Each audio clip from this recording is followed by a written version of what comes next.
Namaskaram everyone.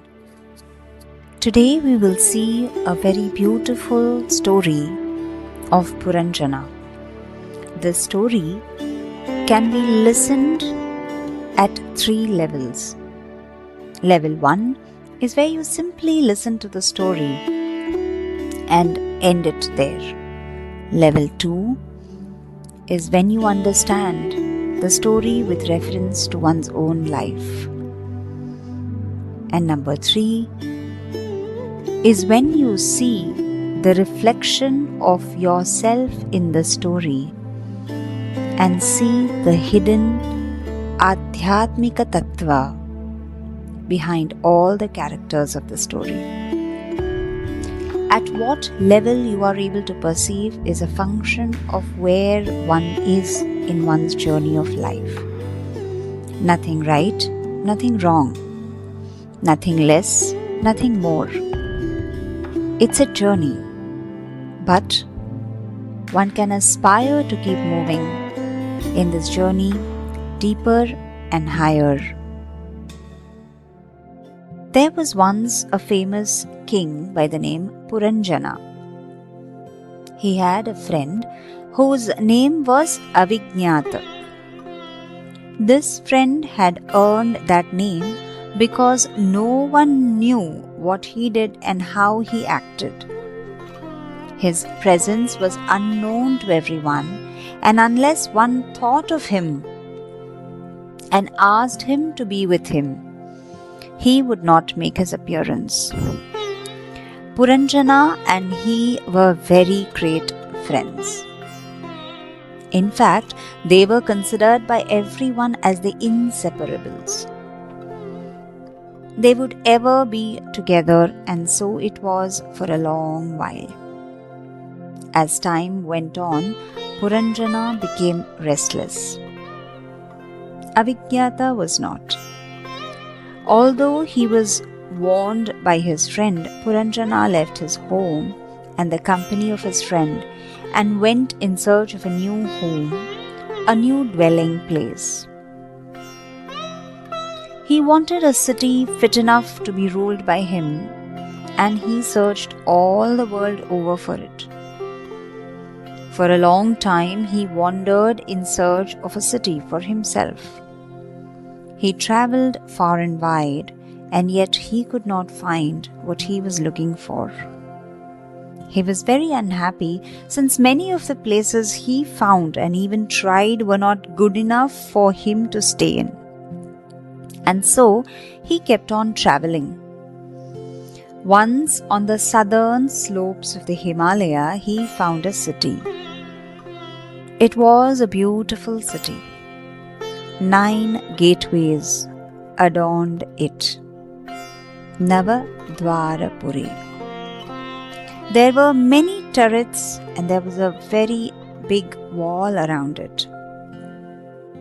Lovely gardens were to be found everywhere, and all around the city was dug a moat. The houses in the city were well designed. They were built out of gold, silver, and iron, and inlaid with precious stones, sapphires, crystal, amethyst, pearls, emeralds, and rubies.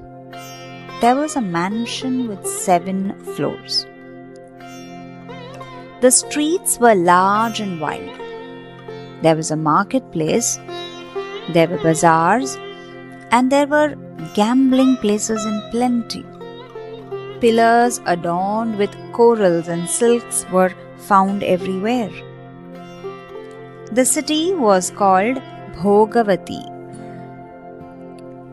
Adjoining the city was a heavenly garden. All the trees of heaven were found there. The birds and the bees vied with each other in making sweet music. There was a lake, and across the lake blew a pleasant, cool breeze. The breeze was laden with the perfume of innumerable flowers.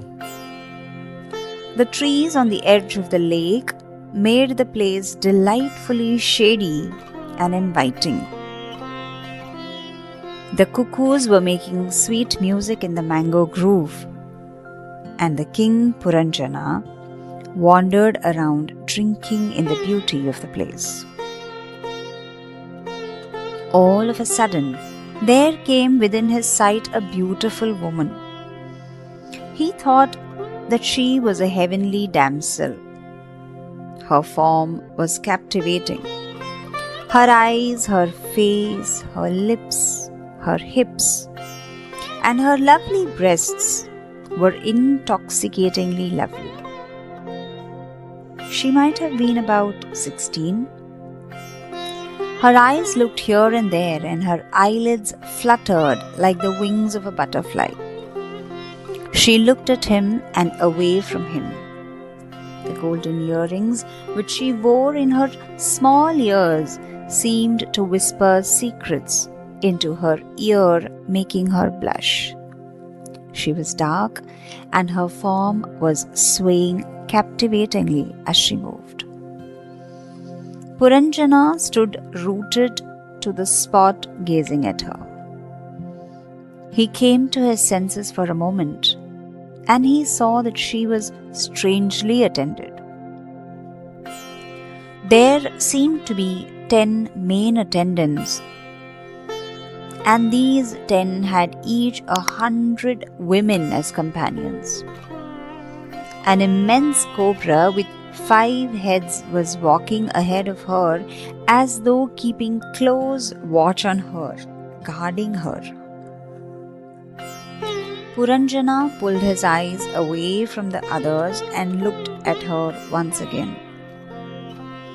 The language of her eyes, the sights which made her breasts heave, the way she tried in vain to cover them with the silk which she had draped on her shoulders, the way she stood tracing patterns on the ground with her toenail, all these made him realize that she did not resent his presence, that she was also interested in him. A smile hovered on her lips, and he went near her. He had to speak to her, or else he would die, so he thought. He asked her, "Tell me who you are. You are so beautiful. Your eyes, timid like those of a deer, make me mad. They are like the petals of a lotus. Whose daughter are you? Where have you come from? Where do you belong? Are you a woman of the heavens come down to the earth to see its beauty? Are you Hri, the wife of Dharma? Bhavani, the consort of Mahadeva? Are you Saraswati looking for Brahma? Perhaps you are Lakshmi, the wife of Lord Narayana. Beauty like yours cannot be just earthly. What are you thinking about? In your preoccupation, the lotus which was in your hand has fallen down unnoticed. You are not heavenly since your feet are touching the ground. You are earthly. You have made me your slave by your beauty and by your captivating ways. Your dark eyes have made me your slave. Will you become mine? I have fallen in love with you. Please make me happy by becoming my wife. Tell me who these attendants are, these 10 men and these hundreds of women. How is it possible for you to have this dreadful snake with you all the time? I am sorely puzzled. Please lift up your eyes and look at me. With a smile and with halting words, she spoke to him. She said, I do not know who I am, nor do I know who created me. All I know is that I belong to this city and that I live here. I do not know who built this city either. These men, my lord, are my companions. and these women who are their attendants are also my friends. This 5-headed snake guards this city when I am asleep, and it is ever with me. It is my good fortune that you have come to me. You have come in search of pleasure, and I can, with the help of these friends of mine, gratify all your senses and desires. You can be the lord of this city. I will be by your side. You can drink the cup of joy to the fill for 100 years. You are the ideal man to become my husband. I would never have been happy with a man who is a scorner of the pleasures of the senses, who is ever thinking of death which is imminent, who is always thinking of tomorrow and worries about it. Such a man is not dear to me. But you are different. Your thoughts are only of pleasure. You have no thought of tomorrow, nor are you scared at the thought of death. You will be satisfied with the happiness that you can get in the present. There is nothing so wonderful as the love between man and woman. Nothing else can equal that happiness. You desire me, and I am very much in love with you. Come with me to the city called Bhogavati, and we will live happily without a thought for anyone else. In the next narration, we will continue the story of Puranjana in the story of Bhogavati. Hari Om.